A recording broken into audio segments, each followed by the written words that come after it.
Got it back. Got a little help. Got a bike here too. Wants to work on it. He wants to be the first bike. That's not the first bike. I've been here for years. So we had to take the milling machine completely, the head off the machine right there to get clearance. You can see how it's a little high in the doorway. So it's gonna be fun getting that out off the trailer.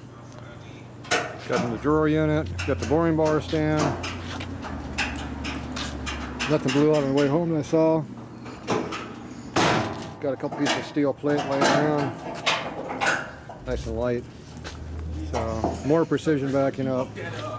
So anyway, we're gonna play fun getting this into the shop. We'll be back later. Alright, done here with the shop tonight. So it's an early night. The sun's not up yet. I'm tired though. Long day for me. About 3.5, 4 hours sleep. Up at 1 o'clock and now it's 5:30. So long day, long week. So I got the milling machine in the back.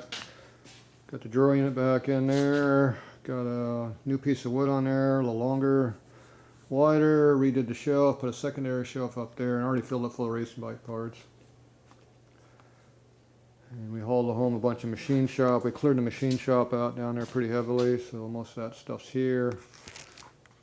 I still got to pull 3 shelf units full of stuff down there, but at least the workbench are clear. Got the boring bar stand here, but not the boring bar. Fill up another shelf full of tooling. It's tired. Bunch of junk on the floor. So the milling machine is very, very big for a small area. So we had to take the head off the machine to get it unloaded. We have a very low doorway right there. And the biggest problem is the hoist is a foot lower than the machine is.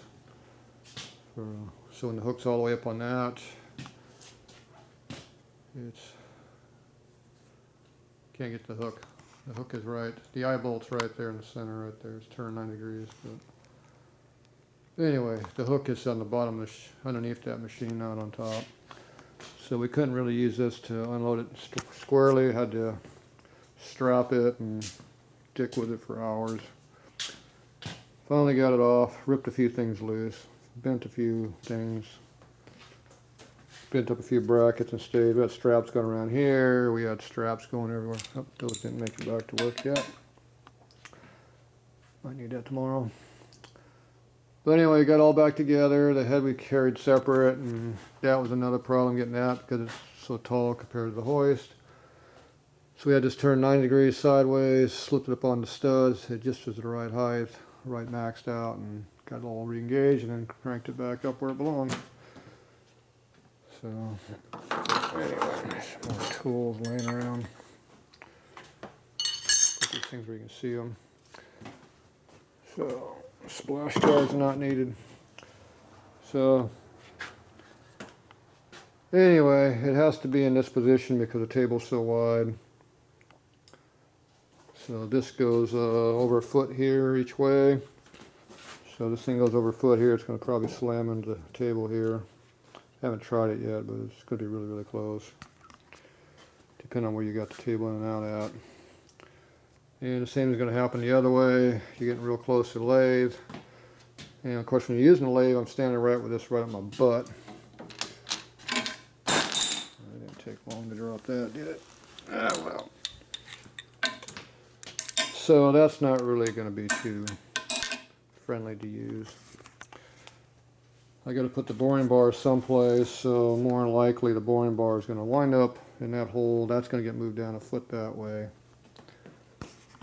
The mill might be cocked another couple more degrees toward me to get a little more crank handle space. We still got access to the bead blaster here, so still got full access to do it even in this position.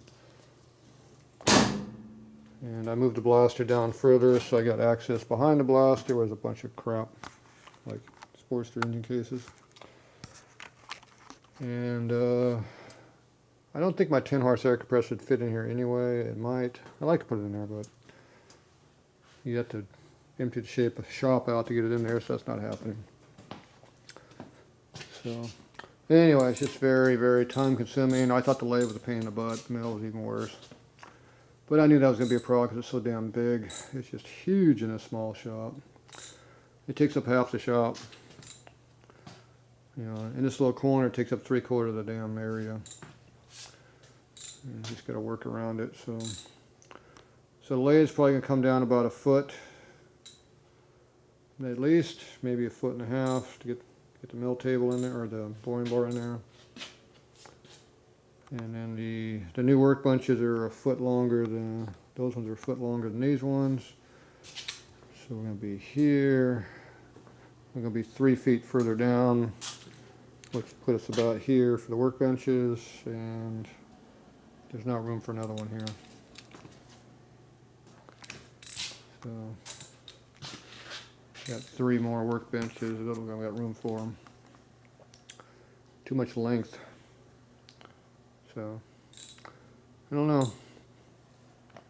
Plus, it'd be hard to back a vehicle up with a workbench there, but yeah, I can live with that. So maybe we're going to be down to just these 2 workbenches here, and then the machine one there, and then we got the fabrication one over here. That might be what we wind up doing. I don't know. We'll figure that out later, but these are definitely going to have to go. Yeah, tired. So this metal rack has to go. I haven't taken it out of here yet. I still got to get the press in here, the head machine, and the honing machine. And I think that's all the big piece of equipment left that'll come in here for sure. And the honing machine I don't have to have here, but I got the old original one that I've used forever.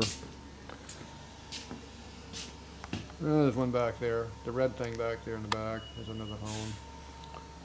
So it works. It's functional. Got a lot of years on that thing, so it works.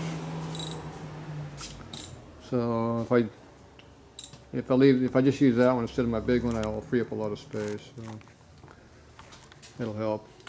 Oh, I got another one of these cabinets coming too. They're taking up the whole damn room in here. I think they're gonna have to do something. Might have to lose one of these. We'll see. For now, it's coming here, and then I'll figure it out later. So the head machine and the hone would take up the rest of the room right here.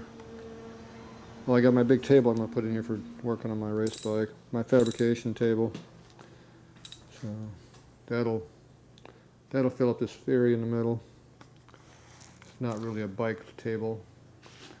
To get a bike on there, you got to squeeze through the narrow door, and then you got to hoist it up in the air and put it on the table. Street bikes don't like that too much. Race bikes do. So anyway, that's where we're at. 2 days, 2 machines. Tomorrow I'll haul something, probably bring the head machine. But that's got to come out to get the head machine in.